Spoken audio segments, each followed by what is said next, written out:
Waterloo Council meeting, Monday, October 28th, 2019, in the afternoon at 3 p.m. So I'm going to start off today with our first land acknowledgement. We would like to begin by acknowledging that the land on which we gather today is the land traditionally used by the Haudenosaunee, Anishinaabe, and Neutral people. We also acknowledge the enduring presence and deep traditional knowledge and philosophies of the Indigenous people with whom we share this land today. And I think that that's something very special to this council. I'm sure Councillor Vasic is, waiting, listening in, watching YouTube on this one, because I think it's so important for cities, municipalities all across Canada to look at the past, reflect on it, see what we have today, and look how we can move forward in the future. And I think that with our universities here and college taking a major lead on Indigenous important issues, that I think that it's high time we joined them. And I would like to thank Council for approving this and staff for working on this for the past few months and bringing it to light today. And we'll continue to use those in the future. Disclosure of pecuniary interest in the general nature thereof. Seeing none, a moment of reflection. At the beginning of this council meeting, we pause to think about the needs of our community. May we show wisdom and compassion in all our decisions. Next up is the approval of minutes. Moved by Councillor Freeman, seconded by Councillor Henry. All those in favor? Thank you, that's all of us. Next up, reports of committees. We have two from FSP and Committee of the Whole, moved by Councillor Henry, seconded by Councillor Veith. All those in favor? That's all of those. Presentations none. Delegations. First up, diaper changing stations in city facilities, brought to you by Neil Mugsoulis. Welcome, Neil. And a second presenter here today. There we go. This is Erica. So she was going to. And there is only 10 minutes, so if you decide to split it between the two of you, let us know. 5 minutes each. Well, if she wakes up. I had many ways of figuring out how to handle this presentation, because this issue first came up to me when I came here for the Lumen Festival at the end of September. Fantastic. We needed to warm up, so we came to City Hall, looked in the lobby at the show there. Somebody needed a diaper change. Not you. Not me, no. There was no diaper changing station that I could find on the first floor. So a very nice security guard took me up to the second floor and said, you can use the bathroom here. And there was no diaper changing station in there either. So I was mulling this over for the last month. What does this mean? Well, it either means if I were to come here and Erica needed a diaper, that I would have to look at Councillors Freeman, Barnager, Vasic, or Veith and say, your job, because there's not one in there. Or perhaps are women messier at changing diapers, so they need a separate station, but men can do it anywhere? So I was thinking, if necessary, and if she needed one right now, I would just do it right here. And I did ask the mayor ahead of time, if it came to that, was that okay? And the mayor said, sure. Mm-hmm. I understand from Councillor Henry that the lack of diaper changing stations for men in the City Hall is a problem. If you wish afterwards, you can ask him how many different flat surfaces in this building he's changed a diaper on. He assures me that he has not yet had to resort to using Mayor Jaworski's desk. So yet. It just yet these things happen. My daughter uses between 10 and 12 diapers. If I were to sit here for the whole council meeting, I'd need to change a diaper at least 3 times. And I was just hoping that as councillor planning ahead, because when I called Kevin to say I have this problem, who do I talk to? Kevin said, I don't know. Now, this isn't a reflection on Kevin or what he knows about his job, but I look over at the senior staff, I see one woman. Maybe I call her and say, I'm in City Hall, can you change the diaper for me? And maybe if Tim Anderson was the only one I could find, he'd have to delegate to another staff person and say, well, this is other duties as required. Or I could, in the tenor of the Times, temporarily declare myself as a female identifying person and then enter a women's washroom to change a diaper, but that would raise a whole lot of other issues. So I'm just asking council, as you're looking forward, I think budget planning, capital planning is coming up. There's a very nice wall on the 3rd floor in the men's washroom. Could you please put a diaper changing station in there and also check all the other city facilities? And similarly, if there's any way that council either as council or in cooperation with the Region Waterloo Public Health, to encourage other public space owners, restaurants and bars, to put diaper changing stations into men's washrooms. That would definitely help those of us who are out there with our kids who need their diapers changed. That's it. Any questions? Well said, Neil. I'm going to look to Councillor Henry, who has experience in this area, or more recent experience than I do in this area. No questions per se, Neil, but I do want to thank you for coming to council, both of you. I mean, I think if not for Erica, your presentation would be lacking some kind of imperative around that. That's helpful, and I appreciate as well that you've chosen to raise these and also some questions for staff very shortly. In part because I felt uncomfortable raising it myself directly, even though I've had that issue, given how close I've been to it and how close I am to the chair, and I try to be cognizant of when I use my ability to talk to these folks on a minute-by-minute basis and when I don't. I'm glad to have a member of the public raise the same issue I've been facing myself, so that it's not just me, and it's quite clear that way. So thanks to both of you. And looks like we haven't been too loud yet. So if there's, I'll be happy to turn to staff at the appropriate time if there's no other questions of the delegate. There is. Councillor Bonagor, please. Through you, Mayor Jaworski, I'd just like to really thank you for coming in and raising this. On behalf of my husband, who has also faced this a few years ago now, but it's a real issue. But I'm curious, you were talking about City Hall, but can you give me an idea of your experience at other city facilities as well? I must say, unfortunately, no, I haven't had a chance to go to very many other city facilities. The only one I could name off my head is the library. Surprisingly, they don't really have gendered washrooms. They have either family washrooms or single-use washrooms, and those washrooms that I have been in do have diaper changing facilities. And again, my only experience outside of City Hall has been in private facilities where it's hit and miss whether or not there's a diaper changing station either at all or one in the men's washroom. Seeing no further questions, Neil, we'll be having questions for staff in a moment. So thank you, Neil. You're welcome. So thank you, Mayor. I had a chance to have a conversation by email with our Director of Facilities and I know 15 other things I can't keep track of everybody's title these days about these, but Sunday I was wondering if you could let us know if it's possible to install a change station in one of the male washrooms in this facility, and if so, how soon? Thank you, Councillor Henry. Yes, it is possible. The primary reason that we didn't have in the first place, merely that when you have a female washroom has a change table and the male washroom doesn't have, is merely from the space constraints. Now, what we can do, the first floor or the second floor washroom,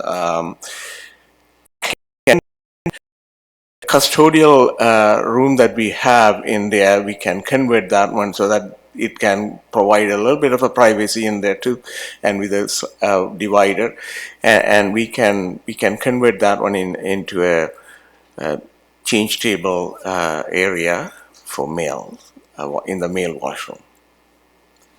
I'll have another question, but the second part of that was how soon?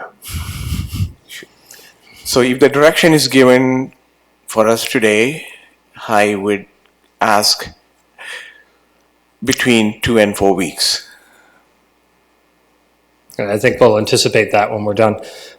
So thank you for that, and I appreciate the investigation as to where the constraints are and what might work for some of those. Further to Councillor Bonagor's question and Neil's note, are there any other public-facing facilities the city owns where there's also a gap? Have you had a chance to take a look at those? And I didn't personally have a chance to take a look, but I did inquire.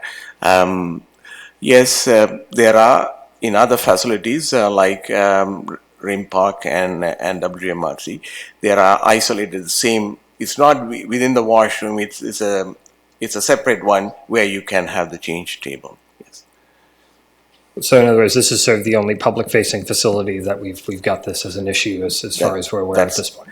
That's correct. And just for an additional information, then those two facilities are going to have much more broader washroom facilities going to come in the next 2 years at a much higher level.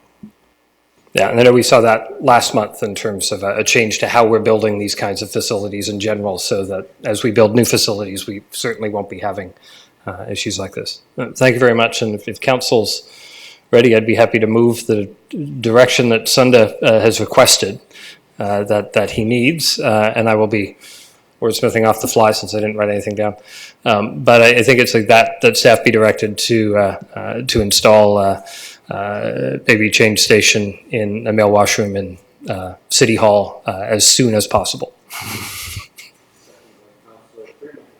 Councillor Freeman,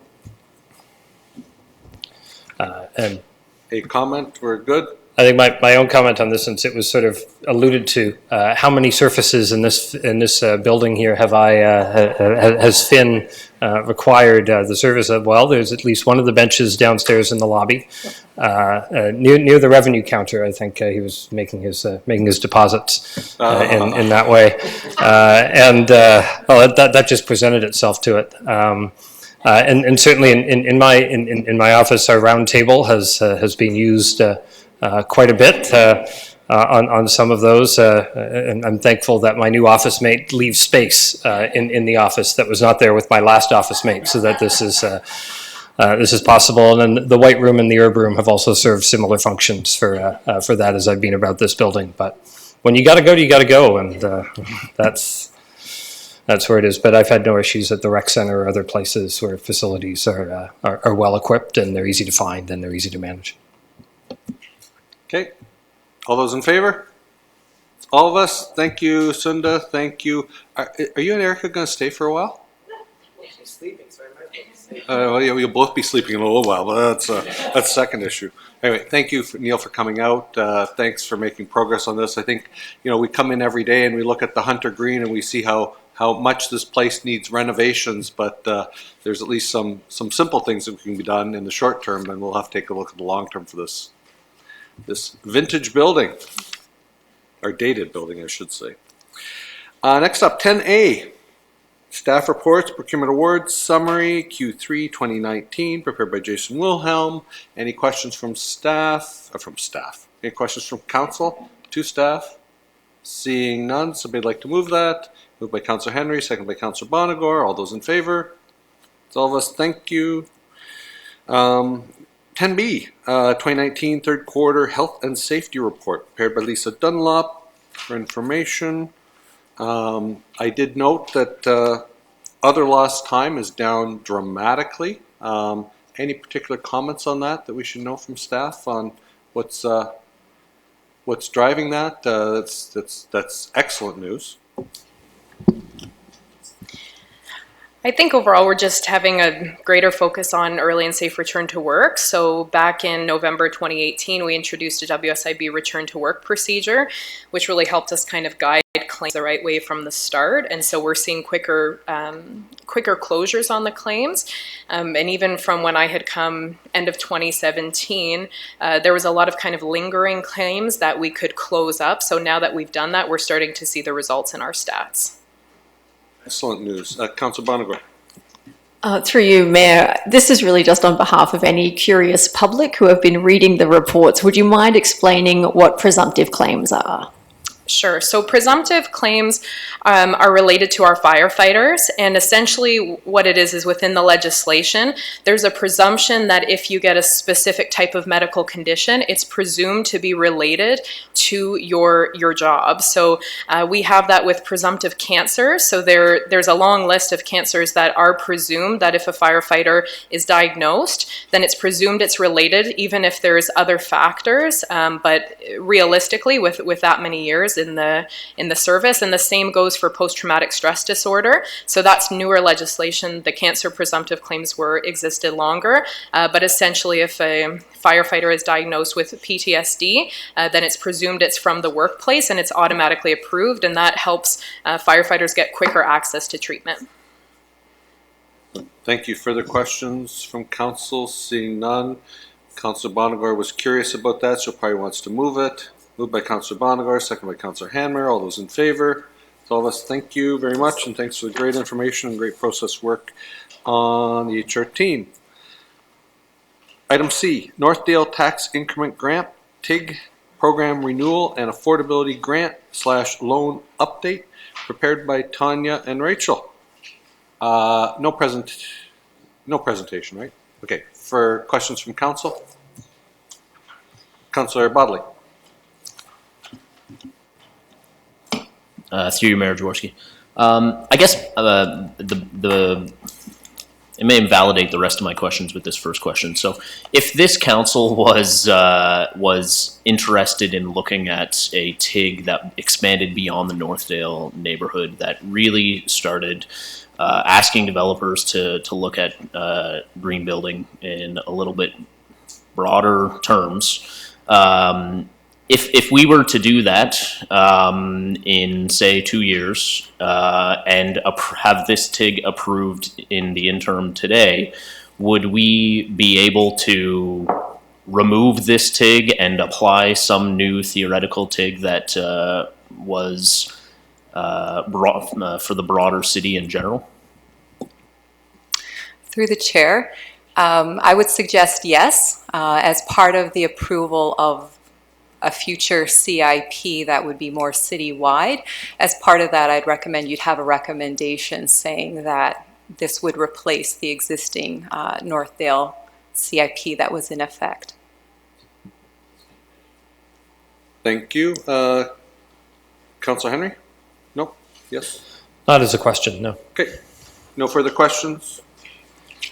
Seeing none, thank you, team. So I'd be inclined to move the recommendation with one amendment to, and I think staff are bringing it up, and the clerk can figure out where in the wording for the motion is most appropriate, but that we'd replace table E1 in the report with the alternative table E1 that you see on the slide and at your places. Mm-hmm. And the reasons being that this is better alignment with the city's updated green building policy. Things have moved in terms of where the lowest bar is in the Ontario Building Code since 2012 when it was devised, in 2014 when it was first approved. And so we should similarly move our checks on where folks are getting support should they start applying. So the original motion stands is really just a different table? Yeah, okay. Moved by Councillor Henry, seconded by Councillor Bodley, who's also keenly interested in this. All those in favor? Thank you. It's all of us. Thank you. Thank you. And if we're really quiet, we'll get through this last one before Erica wakes up. Procedural bylaw revisions and proposed 2020 council schedule, prepared by Kevin, and with a presentation by Kevin. Yeah,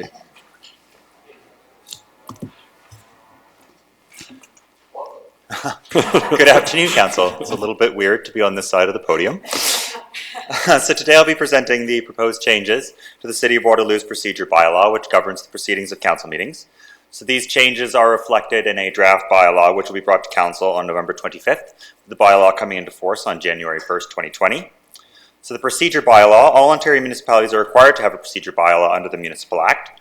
Our current procedure bylaw was passed in 2007, but it's not the original bylaw. I just recently tracked back in our archives the bylaw going back as far as 1975, and there are older versions. So there's a good deal of precedent here on this. Some of those provisions in the bylaw are still active. So there are several reasons that we are kind of reviewing the bylaw, and they've been brought forward by staff and others attending council, such as delegations. So the primary reason the bylaw is being updated is that the province has made changes to two major pieces of legislation affecting council proceedings, the Planning Act and the Municipal Act. So Bill 108, the More Homes, More Choice Act, passed earlier this year, and it reduces the time between when an application is submitted for a planning item and when council has to make a decision. And a lot of those decisions, of course, involve the passing of bylaws, and currently council can only pass bylaws once a month unless it calls a special council meeting. And so The Planning Division and Legislative Services have collaborated to kind of find some ways in which we can make council more flexible, more nimble when it comes to responding to these kind of planning items. Other revisions to the Municipal Act in 2017 under the Modernizing Ontario's Legislation Act opened up the possibility of council members participating electronically in council meetings, which is deliberation and voting by video or telephone or something of that nature. And so whether this would be permitted and how it would be permitted was left up to municipalities to decide. So we wanted to look into what other municipalities were doing and define what it means in our procedure bylaw and determine potentially what council's practice will be around this. Other municipalities are doing the same kind of review.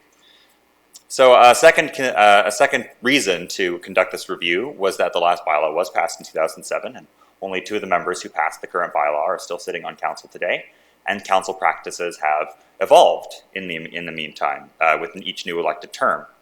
So there's nothing unusual about this. Council has the authority to determine its own practices day to day within the bounds of provincial statute, but nevertheless, the bylaw should, wherever possible, reflect the existing practices of council. 2 other reasons, very shortly. One reason was just to do some basic housekeeping. The 2007 bylaw has some undefined terms in it, just some basic processes, such as the agenda process. There's not a lot of clarity on them, so we wanted to bring some of that into the bylaw, but none of that really affects council practices. It's simply a reflection of council practices. And also, obviously, every time you do something like this, it's a good chance to look out at other municipalities, see what they're doing. Some of the leaders like Toronto and Ottawa, see what they're doing so we can bring some of their practices in. So our first recommendation is that the committee structure of council be removed. So currently, council meets as a whole for council meetings and committee of the whole in the first week and finance and strategic planning in the second week. But this committee structure sometimes creates issues when a decision is passed in a committee, but has to wait until the end of the month for ratification in a council meeting. So in most cases, waiting 2 weeks may not affect a decision, but in matters such as planning items or heritage permits, this can cause some delays and frustration for customers and constituents. The committee structure is also sometimes a bit confusing for the public. I receive a number of emails from people, they want to come speak to council, and I say, well, you'll be speaking to the Finance and Strategic Planning Committee, and they'd say, I'd rather not, I want to speak to all the councillors. And I can let them know at that point that that's something they want to do, but there's sometimes a bit of trepidation there. So essentially, the upshot is that the meeting practices will stay almost exactly the same. Council will be able to pass bylaws in every meeting, and this is going to help speed up council's actions, make us again a little bit more nimble, a little bit more flexible in terms of project timelines. It'll eliminate our committee reports, our special council meetings, the need for special council meetings, and will reduce this public confusion that exists. Our second recommendation is that we increase the public notice of the agenda and meetings to the public by moving it back by 6 days. So this comes from some feedback and concerns we've received and we've observed from people attending as delegations or sending in correspondence. We get a lot of delegations or correspondence submitted on the day of the meeting, and the reason is usually Monday was the first day they heard about it, or it happened over the weekend. So that means that they might not necessarily have time to prepare a PowerPoint presentation, they may not have time to get information from staff or speak to their councillor, and so providing them some additional notice will help with some of these issues. It'll also give councillors time to get feedback from constituents and staff as well. And so in general, it's going to allow the public to begin the public deliberation process in advance of the council meeting and bring those concerns to council as opposed to responding to council's decision. So these provisions are an exception to the January 1st, 2020 date of effect that I stated earlier. We'll be making recommendation that these provisions specifically be come into effect on April 1st, 2020. And this is just to provide staff with projects in the timeline, like in the pipeline, some time to adjust their timelines to meet this need. And staff have been informed that these recommendations are coming to council. So just to kind of clarify what this looks like, the 28th, as we were talking about this month in October, the 28th is today. The 24th is when the agenda came out at 3 p.m., when the public was informed. And that provides 3 days of notice, but only one of those is a full business day where the public can contact councillors, can contact staff for information. We would be releasing on the Friday, on October the 18th, and that provides 9 days of notice with a full 5 days in which they can contact council, public can contact council or staff or the clerk's office to register as a delegation. So the third recommendation is just an improved process for our delegations. So currently we receive a number of delegations requesting to speak to council on items which are not on the agenda. And essentially they want to place matters before council for consideration. This often involves quite a bit more back and forth with the delegation to try to get information on what they're bringing to council, whether council is the appropriate venue for it, if there are staff they should get in contact with first. And we wanted to make certain that for the public that this was as rapid a process as possible. So as part of the implementation of the bylaw, we'll be standardizing the delegation registration process with the creation of an online form, very similar to other forms we have on the city website, such as the wedding booking form and the marriage application form. And we'll provide more information on the delegation point at the point of contact, and that'll allow the public to register more quickly, be better prepared to approach council. So finally, also we are creating certain categories of delegations that would not be able to approach council under certain circumstances. So in certain areas where other processes have already been created by the city, such as service complaints or requests for damages, these delegations would be required to go through those processes first. They would still be able to approach council after those processes are completed, but council would then be the place of final appeal and would have the outcome of the process that they could look to when they're making their decision. And similarly, we also have areas where delegations would not be appropriate necessarily for council, such as matters in litigation, where one of the delegation is a party to litigation against the city, or employee relations. Our fourth recommendation is to limit electronic participation in council meetings. This is coming out of those 2017 changes to the Municipal Act. This is not really a suggestion that we change council's practice. Currently, council does not permit electronic participation, and this simply formalizes it and responds to those requests, those changes into the Municipal Act. Oops. Lastly, as part of the report, we have the 2020 council schedule to approve. It's very similar to the council schedule for the 2019 year. It's based on the three-week cycle. Committee of the Whole and Finance and Strategic Planning Committee meetings have, of course, been removed and replaced by council meetings if council approves the proposed changes to the bylaw. And another change, which is new this year, is that July 13th and August 10th have been reserved as tentative council meetings. So if there's a need for council business, those are not meetings that are currently set, but if need be, council would be aware that these meetings might occur in advance, and the clerk's office could request that the mayor call a special council meeting on those dates. All right, thank you. Well, I sure will miss those 45-second special council meetings that we have once in a while. Questions, concerns, comments? Councillor Bonagor? Councillor Henmer?